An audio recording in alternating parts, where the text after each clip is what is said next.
Vivo stories Telugu కథలు. దాపరికం. చిన్న కథ. వాసంతి వసంతు ఇద్దరూ కాకినాడలో ఇంజనీరింగ్ చదువుకున్నారు. ఇద్దరూ ఒకరినొకరు ప్రేమించుకున్నారు. వాసంతి మంచి అందగత్తె, వసంతు కూడా మంచి అందగాడు, ఉంగరాల జుట్టు ఉన్నవాడు. కాని చదువు పూర్తయ్యాక వాసంతికి హైదరాబాదులో ఉద్యోగం వచ్చింది, వసంతుకు బెంగళూరులో జాబ్ వచ్చింది.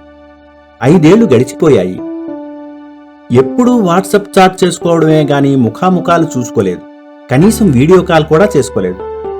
ఇంతలో వాసంతికి వాళ్ళ ఇంట్లో పెళ్లి చేసుకోమని తొందర పెట్టడం స్టార్ట్ చేశారు. వాసంతికి టెన్షన్ పట్టుకుంది. తమ ప్రేమ విషయాన్ని వాళ్ళ పేరెంట్స్కి చెప్పేసింది.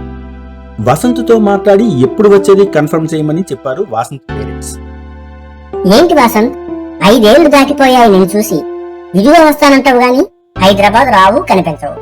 అసలు నీ ఉద్దేశం ఏంటి? నన్ను పెళ్లి చేసుకుంటావా, వేరే వెతుక్కుంటున్నావా? తొందరగా మన విషయం మా వాళ్ళకి చెప్పాలి అంది వాసంతి. నేను మీ పేరెంట్స్కి వచ్చి చెప్తాను గాని నాకు భయంగా ఉంది వాసంతి, వాళ్ళు ఒప్పుకుంటారో లేదో అని జంకుతూ అన్నాడు వసంత్. ఏం, ఎందుకు ఒప్పుకోరనుకుంటున్నావు? నా ఇష్టాన్ని మా వాళ్ళు కాదనరు అంది వాసంతి. నీకు తెలియదు వాసంతి, మీ వాళ్ళు ఖచ్చితంగా ఒప్పుకోరు.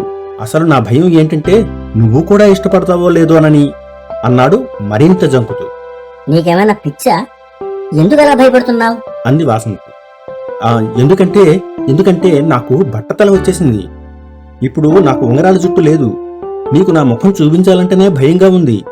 చూస్తూ ఈ బట్టతల కుర్రాన్ని పెళ్లి చేసుకుంటానని ఎలా ఒప్పించగలవు వాసంతి మీ వాళ్ళని అన్నాడు బాధగా వసంత్. వాసంతి చిన్న నవ్వు నవ్వింది. నీకు బట్టతల వచ్చిందని నాకు ముందే తెలుసు వసంత్. మొన్న మా స్నేహితురాలి పెళ్లి ఫోటోలలో నువ్వు కనిపించావు. నిన్ను మా వాళ్ళకి ఆల్రెడీ చూపించాను అంది. మరి మీ వాళ్ళు ఏమీ అనలేదా అడిగాడు వసంత్. ఎందుకంటారు వసంత్? జుట్టు ఇవాళ ఉంటే రేపు ఉండదు. నేను ఇష్టపడింది నిన్ను గాని నీ జుట్టుని కాదు. మా వాళ్ళకి ఎటువంటి అభ్యంతరం లేదు. నువ్వు మీ వాళ్లతో మాట్లాడి ఎప్పుడు వస్తావా అని చూస్తున్నారు. ముహూర్తాలు పెట్టుకుని పెళ్లి ఏర్పాట్లు చూసుకోవాలి కదా.